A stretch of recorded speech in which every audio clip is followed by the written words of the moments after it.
விருதுகளை வந்திருக்கக்கூடிய அனைவரையும் வருக வருக வரவேற்பதில் பெரும் மகிழ்ச்சி கிடைக்கிறது. ஒரு சில குரல்களில் உங்கள் முன்னிலையில் பேச இருக்கிறேன். முதலாவதாக கவிஞர் வைரமுத்து அவர்கள் பேசுகிறார்.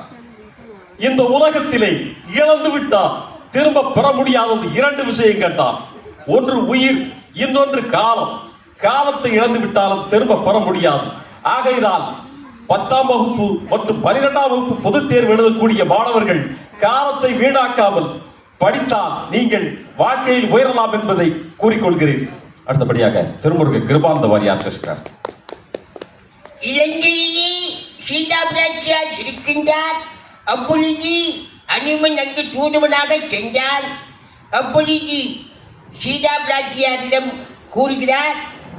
சீதா பிராட்டியார் என்று கூறுகிறார் என்றால், இந்த பிறவிக்கு 2 மாதங்களை சிந்தையாலும் தொடு என்று செவ்வரம் தந்த வார்த்தையை திருச்செவி சாற்றுவாய். அடுத்தபடியாக திருமதி இளம்பரை மணிமாறன் பேசுகிறார். உணவை உட்கொள்வதன் மூலம்தான் ஒரு உயிரிலிருந்து இன்னொரு உயிருக்கு ஆற்றல் போறதுக்கு பேரு தான் உணவு சங்கிலி. நெல்லை எலி சாப்பிடுது, எலியே பாம்பு சாப்பிடுது, பாம்பை கழுகு சாப்பிடுது. இந்த மாதிரி இருக்கிறதுக்கு பேர் தான் உணவு சங்கிலி. இதுல ஏதாவது ஒரு பாதிப்பு ஏற்பட்டால் இந்த பூமியிலே பாதிப்பு ஏற்படும். அடுத்தபடியாக ஒரு சில நடிகர்கள் விழிப்புணர்வு ஏற்படுத்த வராங்க. முதலாவதாக பழம்பெரும் வில்லன் நடிகர் எம்.என். நம்பியார் வரார். ஆயிரக்கணக்கான மரங்களை ஒரே நாளையிலே வெட்டி வீழ்த்திடலாம். ஆனா ஆயிரக்கணக்கான மரங்களை ஒரே நாளையில் வளர்க்க முடியுமா? மரங்கள் நமக்கு ஒவ்வொரு வருஷம் பல டன் கார்பன் டை ஆக்சைடை உறிஞ்சிக்கிட்டு ஆக்சிஜனை தருது. ஆகையினால் மரங்கள் இருந்தா தான் மழை பொழியும். அடுத்தபடியாக நடிகர் எம்.ஆர். ராதா வரார். என்னடா என்ன சொல்றீங்க? 250 ரூபாய் எடையுள்ள செல்போனை எங்கே வேணாலுமே எடுத்துட்டு போறீங்க. ஆனால் 30 கிராம் எடையுள்ள மஞ்சள் பையை கொண்டு போக மாட்டேங்கிறீங்க. இந்த பிளாஸ்டிக்னால நம்முடைய பூமி பாழாகுது, நீர் பாழாகுது, நிலம் பாழாகுது. அடுத்தபடியாக நடிகர் சிவாஜி கணேசன். இந்த பார்பா, எங்க போனாலும் 250 கிராம் எடையுள்ள செல்லு இல்லாம இருக்க மாட்டேங்க. ஆனா 30 கிராம் எடையுள்ள மஞ்சப்பையை கொண்டு போனா இந்த பூமி பாழாகவும் நம்ம காப்பாற்றலாம். செய்வீங்களா? அடுத்தபடியாக நடிகர் டி. ராஜேந்தர் வரார்.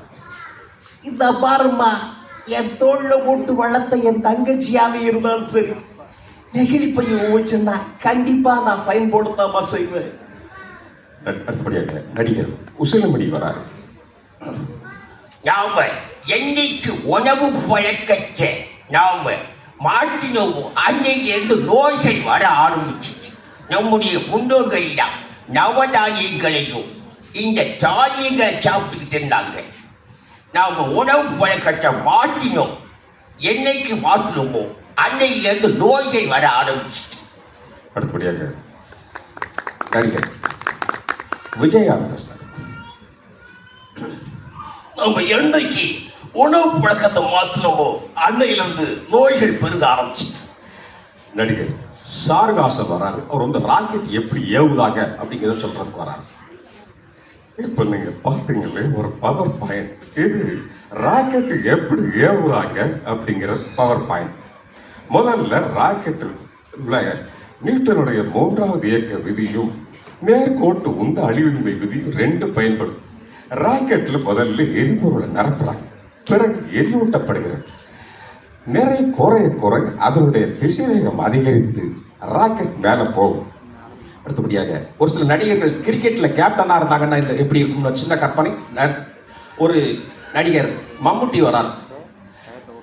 நான் படிச்சு சொன்னேன். உங்கள யாராவது கேட்டீங்களா? யாருமே கேட்கல. அரசியல்வாதிகள் சிபாசிலையோ இல்லை அதிகாரிகள் சிபாசிலையோ தகுதியும் திறமை இல்லாதவரை டீம்ல சேர்க்க வேண்டாம் சொன்னேன்.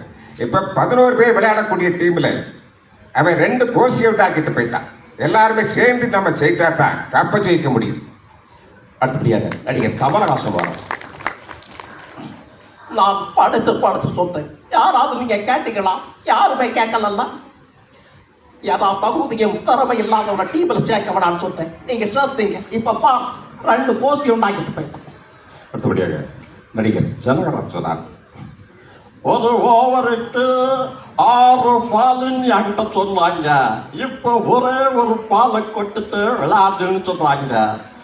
நடிகர் ஆர்.எஸ். மனோகர் என்ற பழம்பெரும் நடிகர்.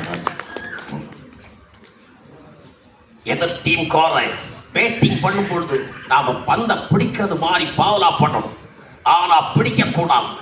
ஏன்னா எதிர் டீம்காரன்ட்ட நான் மேட்சை பிக்ஸ் பண்ணியிருக்கேன். இதுல கிடைக்க ரூபாயை விட அதுல அதிகமா கிடைக்கும். அப்படியாக முத்தமிழ் அறிஞர் டாக்டர் கலைஞர் பேசுகிறார். அன்பான பொதுக்களே, உங்களையெல்லாம் இந்த பொன்னான வேளையிலே நான் சந்திப்பதிலே மிகுந்த மகிழ்ச்சி அடைகிறேன். நீங்கள் எங்கு சென்றாலுமே மஞ்சப்பைகளை எடுத்து செல்லுங்கள். அதுதான் பூமிக்கு எந்த விதமான பாழ்படுத்தாத ஒரு நீலிப்பைகள்.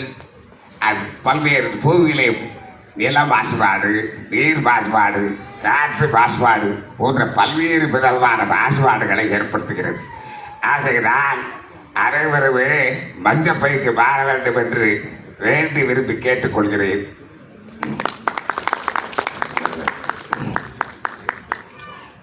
இது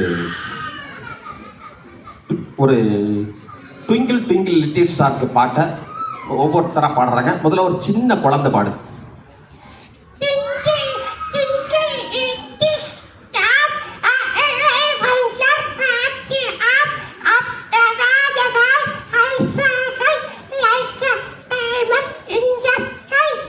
அடுத்ததாக இது பாடல ஒரு நாட்டுப்புற பாடகர் பாடுறாங்க.